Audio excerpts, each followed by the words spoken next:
வரைவு வாக்காளர் பட்டியல் வந்து அப்டேட் பண்ணிட்டாங்க. ஸோ உங்கள் எபிக் நம்பர் உங்கள்கிட்ட இருந்துச்சுன்னு சொன்னால், நீங்கள் இண்டிவிஜுவலாக நீங்கள் அந்த சர்ச் பண்ணி நீங்கள் அதுக்கு அப்டேட் ஆகிடுச்சா அப்படிங்கிறத நீங்கள் பார்த்துக்கலாம். ஸோ உங்கள் ஏஜ் அப்டேட் ஆகிருக்கும், உங்களுடைய பார்ட் நம்பரு, உங்களுடைய பூத் லெவலு பூத் நம்பரு, இது எல்லாமே வந்து உங்களுக்கு அப்டேட் ஆகிருக்கும். அதை பார்த்தா கண்டுபிடிச்சிடலாம். ஸோ அதுக்கு என்ன பண்ணுங்கள், நீங்கள் வந்து இந்த ஓட்டர் ஹெல்ப்லைன் அப்ளிகேஷனை டவுன்லோட் பண்ணிங்க.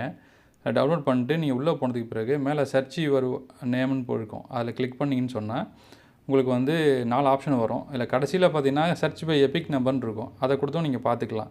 சப்போஸ் எபிக் நம்பர் இல்லை அப்படின்னாக்கா உங்கள் ஃபோன் நம்பரை கொடுத்தும் சர்ச் பை மொபைல் நம்பர்லேயும் நீங்கள் செக் பண்ணி பார்த்துக்கலாம். ஸோ இது மூலமாக உங்களுக்கு வந்து உங்கள் இண்டிவிஜுவலாக நீங்கள் உங்களோட அப்டேட் ஆகிடுச்சா அப்படிங்கிறத பார்த்துக்கலாம். மொத்த லிஸ்ட்டும் உங்களுக்கு வந்து சர்வரில் டவுன்லோட் பண்ணும்போது நீங்கள் டவுன்லோட் பண்ணிக்கலாம். இப்போ சர்வர் கொஞ்சம் டவுனாக இருக்குதுன்னு நினைக்கிறேன், அதனால் நிறைய பேர் டவுன்லோட் பண்ண முடியல. ஸோ அதனால் இதில் வந்து நீங்கள் ஒவ்வொரு ஆள்கிட்டையும் தனிப்பட்ட முறையில் உங்கள் குடும்பத்தாருடைய இதை நீங்கள் அடித்து பார்த்துக்கிட்டிங்கனாக்கா நீங்கள் வந்து அவங்கள்ட்ட அப்டேட் ஆகிடுச்சா அப்படிங்கிறத தெரிஞ்சுக்கலாம். எஸ்ஏஆர் ஃபில்அப் பண்ணி கொடுத்த ஃபார்ம் இருக்குது பார்த்தீங்களா, அதுலேயே நமக்கு எபிக் நம்பர் இருக்கும். அந்த எபிக் நம்பர் அடித்து பார்த்தாவே உங்களுக்கு அப்டேட்டடாக தெரிஞ்சு